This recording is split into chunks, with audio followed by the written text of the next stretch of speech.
Oke, dah. Halo, assalamualaikum warahmatullahi wabarakatuh, teman-teman.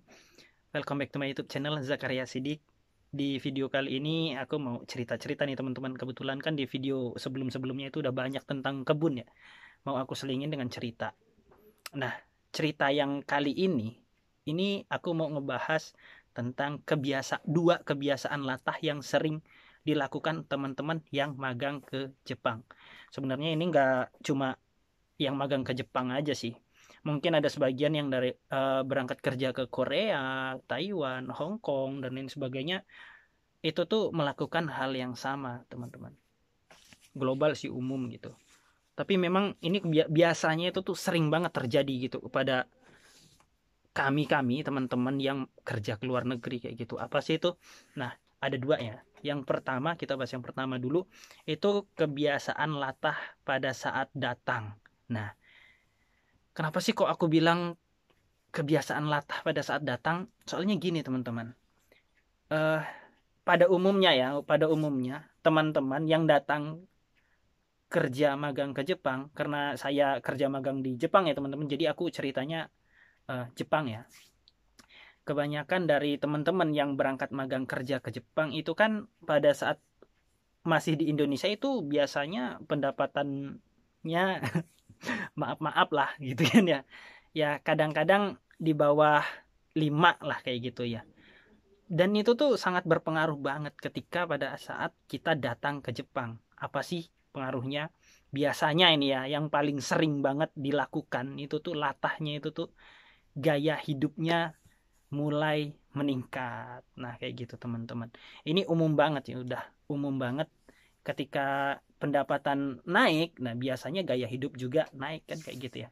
Ya biasalah gaya hidup, mungkin ada yang suka traveling, ada yang suka fashion, ada yang suka ini dan itu bisa disalurkan pada saat di Jepang. Bagus nggak itu? Ya bagus, tapi ada sisi apa namanya nggak bagusnya juga. Di antaranya adalah pemborosan, teman-teman. Ya itu sebenarnya hak setiap orangnya masing-masing sih. Cuma kalau misalnya kita sering lihat apa namanya audio audio atau video-video motivasi tentang finansial di channel YouTube, itu pengaruhnya gede banget gitu. Ketika penghasilan meningkat, seharusnya itu gaya hidupnya ya tetap sama kayak gitu. Ya saya juga merasakannya ya teman-teman, saya juga merasakannya pada waktu itu di 8 bulan pertama, karena apa ya, pada saat di Indonesia pendapatan saya nggak seperti ini gitu ya, nggak seperti di sini. Jadi pada saat sampai dan punya pendapatan segitu ya kayak loss aja kayak gitu. Pengen ini, pengen itu, pengen ini, pengen itu, diikutin aja kayak gitu. Tiba-tiba pada saat itu ya kerasa aja kayak gitu. Apa yang membekas gitu tuh selama beberapa bulan di sini, apa yang membekas kayak gitu. Akhirnya kepikiran aja gitu kan, oh kok enggak membekas gitu. Sementara kita kerja magang ke Jepang itu tuh ada waktunya kita bakal pulang kayak gitu. Nah, setelah kepikiran kayak gitu, barulah kita itu istilahnya nata ulang kayak gitu, teman-teman. Nah, itu yang pertama, latah yang biasanya paling ini banget itu tuh ya, kita semakin konsumtif dengan produk-produk atau barang-barang yang eh, bisa dibilang nilainya sama aja, bisa dibilang nilainya tuh lebih tinggi daripada yang biasanya, padahal fungsinya sama. Nah, itu biasanya kita kayak gitu.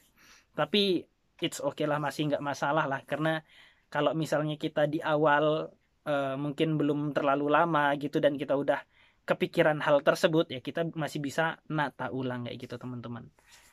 Dan yang kedua, teman-teman, latah pada saat pulang. Nah, latah pada saat pulang ini nih istilahnya kebalikannya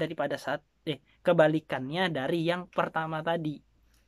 Kalau yang pertama tadi kita datang, sebelumnya kita penghasilannya ya segitu gitu, dan pada saat datang tiba-tiba segini gitu. Yang kedua ini malah kebalikannya, pada saat kita pulang ya biasanya cenderung pendapatan kita di rumah itu jauh lebih rendah gitu daripada pada saat di Jepang sini gitu. Pada saat di Jepang ini kan penghasilan kita anggap aja lah sekian ya. Kalau kayak di channel-channel YouTube yang membahas tentang gaji magang Jepang itu ya biasanya kisaran 10 sampai 25, bahkan ada yang sampai 30 kayak gitu ya, juta per bulan. Nah, biasanya pada saat kita pulang itu jauh di bawah gaji pada saat masih di Jepang. Dan itu membuat latah selanjutnya, teman-teman. Latah selanjutnya apa sih gitu? Yang pertama, pada saat kita datang, mungkin kita masih oke gitu ya, masih punya dana cadangan ya, dana tampungan sebelumnya gitu. Jadi kita masih bisa ke sini, ke situ, memuaskan ini, memuaskan itu, menyalurkan ini, menyalurkan itu, kayak gitu kan. Kita masih bisa. Dan cenderung kebanyakan kita masih belum mau melakukan kerja dulu. Biasanya tuh kita berpikir pengen istirahat dulu kayak gitu. Dan yang lebih parahnya lagi, pada saat pulang kita udah istirahat, terus kita itu tuh ada kayak sebuah rasa kayak, wah kalau kerja lagi nih di Indonesia nih, kerja kayak gini rasanya berat tapi gajinya segini. Nah, itu biasanya tuh yang sangat tertancap di otak-otak teman-teman yang kerja magang ke Jepang atau ke luar negeri lainnya, biasanya kayak gitu. Untuk kerja itu tuh jadi ngerasa berat dengan, ya biasalah, karena modenya kan perpindahan dari pendapatan yang sebelumnya kayak gitu, teman-teman.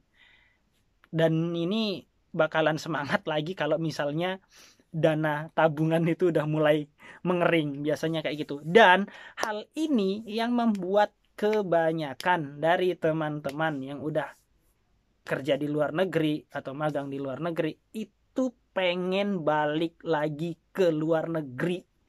Penyebabnya tuh itu karena tidak merasakan kepuasan dari kerja keras di Indonesia dengan pendapatan yang diterima kalau di Indonesia sana, karena ada acuan perbandingan sebelumnya yang kerja di luar negeri. Makanya banyak banget teman-teman yang udah pulang dari merantau kerja di luar negeri pengen balik lagi ke luar negeri. Tapi beda dengan teman-teman lainnya kalau yang punya visi dan misi, teman-teman. Misalnya punya misi ingin membangun usahanya sendiri. Jadi kalau misalnya mereka itu yang model seperti ini, walaupun seberapa hasilnya mereka enjoy dengan aktivitasnya, biasanya nggak akan tergoda lagi untuk kembali ke tanah rantau gitu. Lebih cenderung untuk fight di usahanya sendiri kayak gitu, walaupun seberapapun itu hasilnya. Tapi kebanyakan dua latah itu tadi yang sering kita jumpain ya, makanya ya banyak lah yang pulang pergi datang kembali lagi pulang pergi datang kembali lagi, ujung-ujungnya ya bisa tua di jalan gitu. Nah, kayak gitu teman-teman, ini hanya sekedar sharing aja kayak gitu ya. Mudah-mudahan kalau misalnya ini teman-teman yang menyimak video ini yang udah ada di Jepang, mudah-mudahan kalau misalnya kesadar untuk persiapan berikutnya di Indonesia lebih menata lagi gitu. Nah, kalau misalnya untuk teman-teman yang nyimak video ini nih yang baru mau berangkat, ya mudah-mudahan kalian pada saat mau berangkat itu bisa menyiapkan kayak sebuah misi yang akan kalian capai pada saat di Jepang dan di Indonesia nantinya kayak gitu. Karena kalau nggak kayak gitu sayang banget, karena waktu kita buang ya cukup lama. Terus kalau di tanah air kita masih tetap sama aja, kayaknya kita sayang waktunya dan kasihan juga dengan diri kita sendiri gitu ya. Capek juga kan kerja di tanah orang kayak gitu. Jadi kayak gitu sih, mudah-mudahan video ini bermanfaat untuk teman-teman yang nyimak. Sebenarnya video ini nih lebih ke arah untuk mengingatkan diri sendiri kembali kayak gitu, teman-teman, karena memang banyak yang harus dibenahi walaupun sebentar lagi mau pulang, dan banyak juga yang harus ditata lagi kayak gitu. Dan untuk memperpendek cerita ya, saya tutup video kali ini dengan assalamualaikum warahmatullahi wabarakatuh. Terima kasih banyak yang udah nyaksikan video ini, semoga bermanfaat. See you next time.